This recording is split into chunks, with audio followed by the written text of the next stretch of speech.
What's up? What's up? I know everybody talking about these cuts that Trump talking about putting into place, but this is how I look at it too. You got to flip it around. I call it M.B.G. No, it's M.B.F.G.A. Make black families great again. See, because what it's doing, when black folks was at the peak of their power, they were families. You know, it was a complete household. Then came along Section 8 and food stamps, and it forced the black woman to push the black man out the house to receive those benefits. And then the black household became fractured. And they haven't recovered since. And then, of course, child support comes along.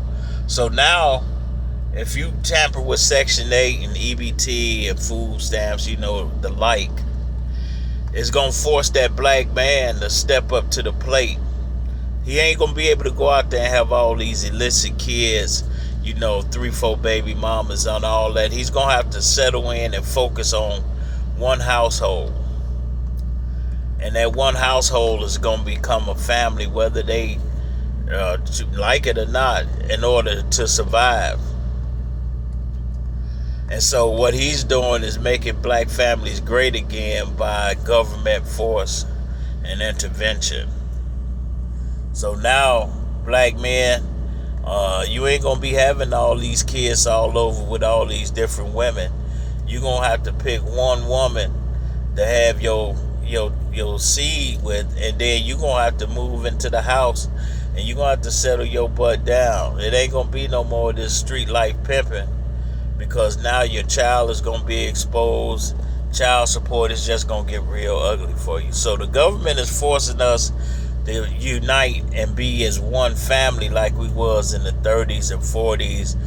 Black Wall Street didn't get to the power that it is because of a one-parent household. It wasn't just the black woman holding it down and all of a sudden it became Black Wall Street. No, it was families. They was working the farm.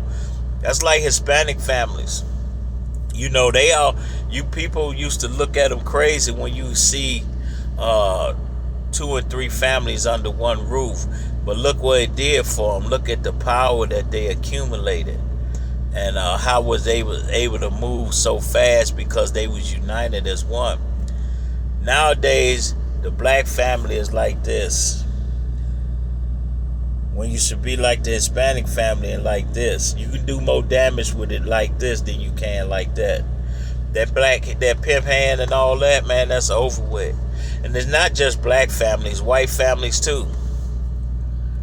But white women get married at a faster rate than black women. That's just the facts of what it is. So M.A.G.A is going to be making black families great again. And you black men, you're going to be forced to step up to the plate and raise a child. Because it don't make no damn sense you can raise 8 or 9 pit bulls better than you can raise 2 or 3 of your own children. That's just insanity. So y'all buckle up, knuckle up, and start focusing on the family life. Black women, you ain't gonna have no choice but to find you a black man, because the days is over. All that hooping and hollering and yada yada yada, and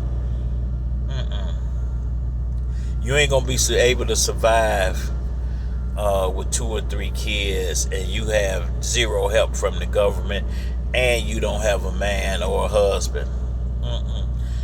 You can have a lot of fans, though. You can go that route. But for the most part, that ain't gonna work.